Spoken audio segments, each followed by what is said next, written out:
Olá, meu nome é Pedro Orival Lucas, professor de Química Analítica da Universidade Federal de Alfenas. O assunto da aula de hoje é equilíbrio de oxirredução. Mais especificamente, vamos falar sobre dicromatometria e serimetria. São as volumetrias, as titulações de oxirredução. Nós temos aqui, então, as reações envolvidas, tanto para o dicromatometria e a serimetria. É uma vantagem que esses reagentes de cromato, além de ser um reagente estável, ele é um reagente barato. O sério já não é tão barato assim, mas também é um reagente estável. E a desvantagem é que eles precisam de indicadores. Numa aula aí, para frente, nós vamos falar sobre indicadores utilizados em reações de oxirredução. No caso da titulação de cromato, obviamente o dicromato vai na bureta e o analito no Erlenmeyer, e do sério aqui, o sério vai na bureta e o analito no Erlenmeyer. Então, para continuar, nós vamos pegar... Bem, na dicromatometria, como eu já falei, um dos problemas é que nós precisamos de indicador. Aí nós poderíamos questionar, mas o dicromato já é colorido? Sim, existe uma coloração laranja, né, do dicromato, mas ela não é suficiente para indicar o ponto final. A mudança de cor seria do laranja para o verde, né? Do crômio 6 para o crômio 3, mas não é suficiente. Então, no caso de cromato, usa-se o ácido, pode-se usar o ácido de fenil sulfônico, que é um excelente indicador para essas titulações.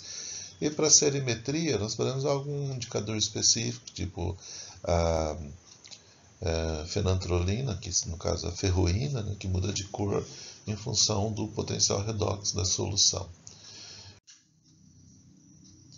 Aqui nós temos então um exemplo da aplicação da nossa titulação, primeiro da dicromatometria. O exercício está falando sobre uma amostra de liga metálica, então dissolveu-se 3 gramas de uma liga metálica em ácido sulfúrico. A solução foi tratada com o redutor de Jones, transferiu-se para um Erlenmeyer e titulou-se com 39,46 ml de cromato de potássio 0,203 mol por litro, empregando o ácido sulfônico como indicador. Quer saber qual a porcentagem de ferro na amostra. Um fato interessante aqui, que eu vou fazer um pequeno comentário sobre o redutor de Jones. Isso é necessário porque quando se dissolve a liga metálica, nós vamos ter em solução tanto ferro 3 quanto ferro 2. Então a gente tem o que a gente chama de pré-redução.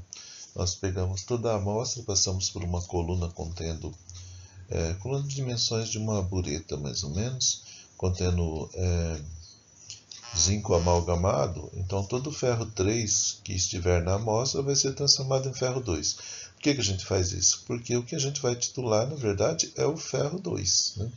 Então aqui estão as reações envolvidas, que é o dicromato, que envolve 6 elétrons em sua redução, e a redução do dicromato ela existe para provocar a oxidação do ferro 2. Então a primeira coisa é balancear as reações, juntando essas duas reações, que eu preciso multiplicar por 6 aqui para ter igualdade no número de elétrons, e a reação global então vai ser 6 para 1.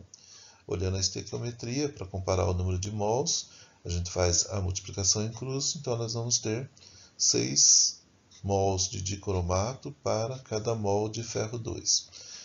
Para trabalhar com o número de mols, nós temos as duas alternativas sempre. Quando se trata de solução, no caso de uma solução aquosa de cromato, pode ser trabalhado com a fórmula C vezes V, concentração vezes volume.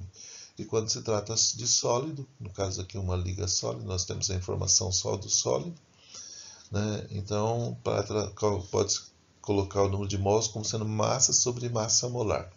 Bem, para saber a porcentagem, nós precisamos saber a massa de ferro presente na amostra.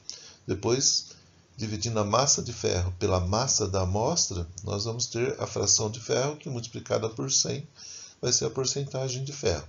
Então vamos lá.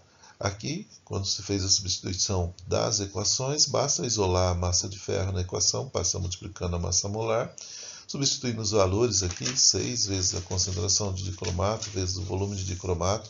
Outro detalhe importante, que o volume tem que estar em litros, porque todas as nossas unidades aqui são em litros, e vezes a massa molar do ferro.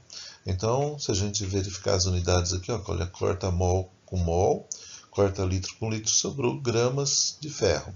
Então a massa de ferro assim calculada deu 2,68 gramas, dividido pela massa da amostra, vezes 100, deu a porcentagem de 89,5 gramas. Agora, só para exercitar. Bem, agora eu usei o mesmo exercício aqui para mostrar um pouco da serimetria. Então o item B é qual o volume de sério 402 mols que seria necessário para titular essa mesma amostra. Então nós vamos ter aqui as reações do sério e do ferro, são tabeladas. Veja que ambos envolvem um elétron. Então a global aqui dá 1 para 1, número de mols de ferro igual ao número de mols de sério. Se nós substituirmos aqui o número de mols no caso do ferro, ele é sólido, está no estado sólido, é uma amostra sólida, né, de liga metálica. Então o número de mols vai ser igual a massa sobre massa molar. E do sério está em solução, então é C vezes V. Se nós arranjarmos aqui esse sistema, então nós vamos isolar o volume do sério, que é a nossa pergunta, vai ficar com essa equação, que massa sobre C vezes massa molar. Substituindo os valores, nós chegamos no volume de sério aqui em litro de 0,240. Né? Eu substituí os valores da massa, que já foi dado no exercício anterior, a concentração e o volume. Então, a gente chega no volume de 240 ml. É claro que esse volume não seria viável, teria que diluir essa amostra antes, né? Mas o cálculo é esse aqui e é isso. Bem, por enquanto é isso sobre serimetria e de cromatometria. No futuro nós vamos fazer aula só de exercício e alguns exercícios vão envolver novamente de cromatometria e serimetria. Aguarde, até mais.